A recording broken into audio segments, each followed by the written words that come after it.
I've always been meticulous about locking my door before going to bed. It's a habit I've had since childhood, something my parents drilled into me as a matter of safety. So when I moved into my apartment, an old, creaky place in the heart of the city, I made sure to check the locks every night before I went to sleep.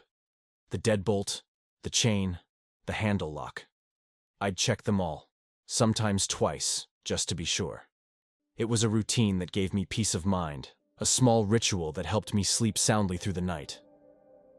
But that all changed a few weeks ago, when I started waking up to find the door open. The first time it happened, I thought I must have forgotten to lock it. It was early in the morning, the sun just beginning to filter through the curtains, when I noticed the door was slightly ajar. I frowned, puzzled, but brushed it off as a lapse in memory. I was sure I had locked it, but maybe I was just tired the night before. I shut the door, locked it again, and went about my day. But the next morning, it happened again. This time, the door was wide open, as if someone had walked in during the night. I felt a chill run down my spine as I approached it, heart pounding in my chest. The locks were all in place, undamaged, but the door was open, hanging slightly off its hinges. I checked the apartment carefully, but nothing seemed out of place. Everything was where I had left it, and there were no signs of forced entry. Still, I couldn't shake the uneasy feeling that something was wrong. I double-checked the locks again that night, making sure everything was secure before I went to bed. But the next morning, the door was open again. This time, it was worse. The furniture in the living room had been moved. My coffee table was tilted at an odd angle, and the couch had been pushed several inches away from the wall. There were muddy footprints on the floor, leading from the door to the center of the room, and then disappearing. My heart raced as I stared at the mess, trying to make sense of it all. I called the building manager that day, asking if anyone had reported strange activity, or if there had been any issues with the locks in the building. But he just shook his head, looking at me like I was crazy. "No one's reported anything," he said. "Are you sure you're not just forgetting to lock the door?" I wanted to scream at him, tell him that of course I wasn't forgetting. But I held back, knowing how absurd it sounded. How could I explain that I was certain I had locked the door, only to find it open every morning, with my apartment disturbed in ways that didn't make sense? That night, I was more careful than ever. I triple-checked the locks, pulled on the door to make sure it was secure, and even pushed a chair against it, for good measure. I left the lights on in the living room, hoping it might deter whatever, or whoever, was messing with my apartment. But when I woke up the next morning, the door was wide open again. The chair I had wedged against it was overturned, lying on its side a few feet away. The furniture was in disarray, the coffee table now pushed against the wall, and the muddy footprints were back, more numerous this time, tracking all over the floor. Panic set in as I realized this wasn't just a coincidence. Someone, or something, was entering my apartment every night, moving things around, leaving behind those filthy footprints. But how? And why? I tried to stay calm, tried to think of a logical explanation. Maybe I was sleepwalking. Maybe I was doing this to myself. But deep down, I knew that wasn't the case. I'd never sleepwalked in my life. And besides, the footprints didn't match mine. They were larger, heavier, like those of a man. That night I barely slept. I lay in bed, listening to every creak and groan of the building, every whisper of the wind outside. My mind raced with fear and confusion, trying to piece together what was happening. But no matter how hard I tried, I couldn't make sense of it. Sometime after midnight, I heard it, the sound of the door creaking open. I froze, heart pounding in my chest as I strained to listen. There was a faint rustling, like something moving around in the living room, followed by the soft thud of furniture being shifted. I wanted to get up, to see what was happening, but I was paralyzed with fear. I lay there, gripping the blankets, eyes wide open in the darkness, listening as the sounds continued. Footsteps, slow and deliberate, moved through the apartment, getting closer to my bedroom. I held my breath, praying that whatever it was would go away, that it wouldn't come any closer. The footsteps paused just outside my door, and for a moment, everything was silent. Then, slowly, the door to my bedroom began to open. I couldn't see anything in the darkness, but I could feel it. A presence. Something heavy and malevolent, standing just beyond the threshold. I squeezed my eyes shut, trying to will it away, trying to convince myself this was all just a nightmare. But the sound of breathing, slow and rasping, filled the room, and I knew it was real. I don't know how long I lay there, too terrified to move.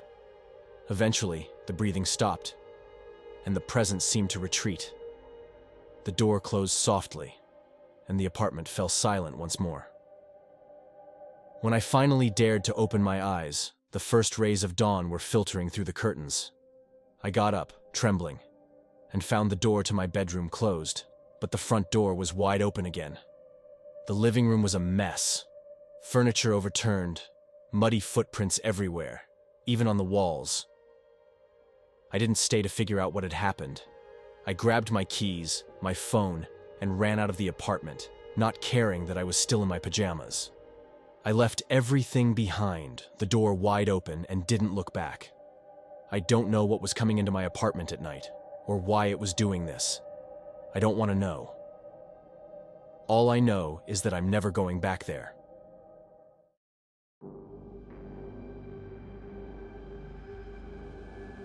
There's something unsettling about living in a city, surrounded by people yet feeling completely alone.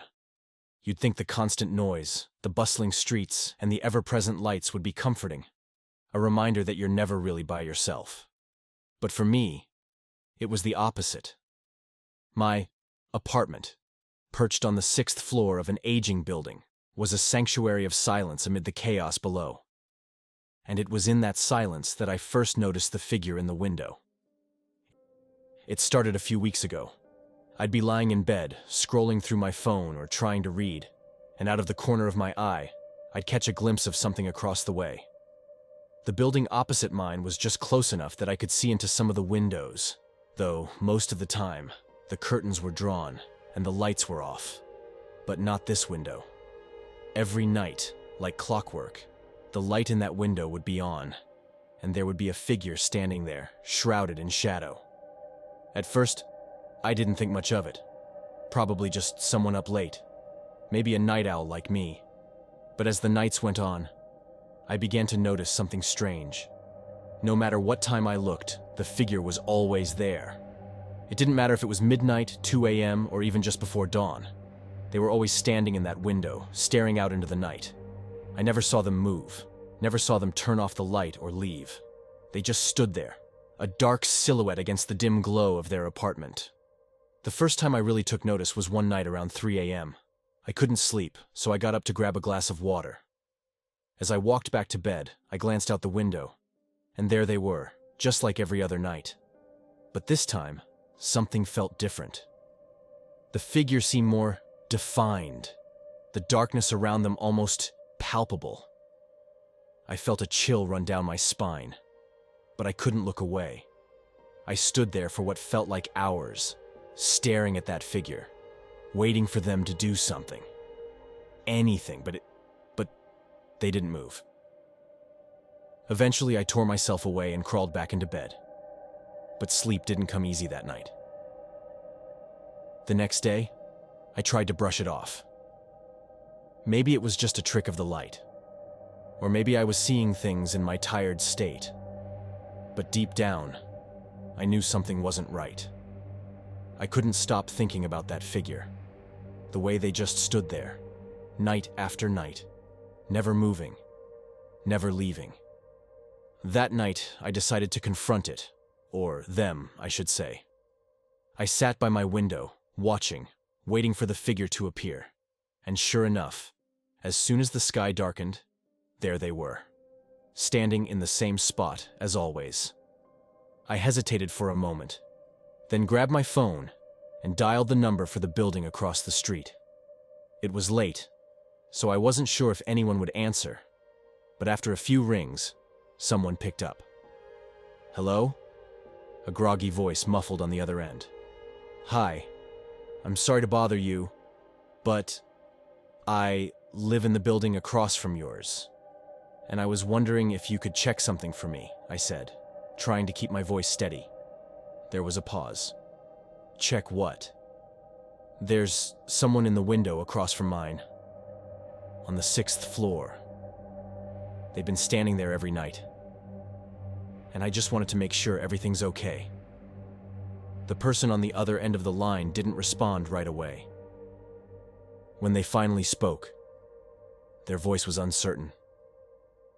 There's no one living in that apartment. It's been empty for months." My heart skipped a beat. "Are you sure?" "Yeah, pretty sure. The last tenant moved out a while ago, and it hasn't been rented since." I thanked them and hung up, my mind racing. If the apartment was empty, who or what was standing in that window? I couldn't let it go. I had to know what was going on. I grabbed a flashlight and decided to head over to the building to see for myself. Maybe it was just a squatter, or someone who had broken in. Either way, I needed answers. The streets were eerily quiet as I made my way across. The building opposite mine was even more dilapidated up close, its entrance shrouded in darkness. I hesitated at the door, my heart pounding in my chest. Then, summoning every ounce of courage I had, I pushed it open and stepped inside.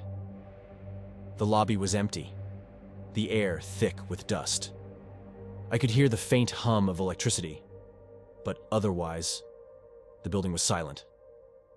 I found the stairwell and began the slow climb to the 6th floor, each step echoing ominously in the narrow space.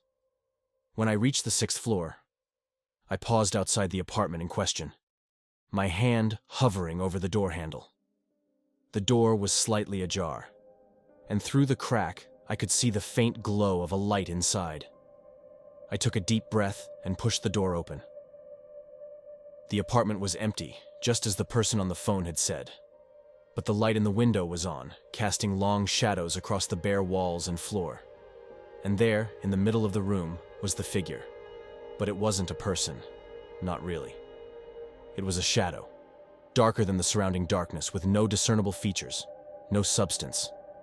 It was as if the shadow itself had taken on a life of its own, standing there, staring out of the window just as it had every night.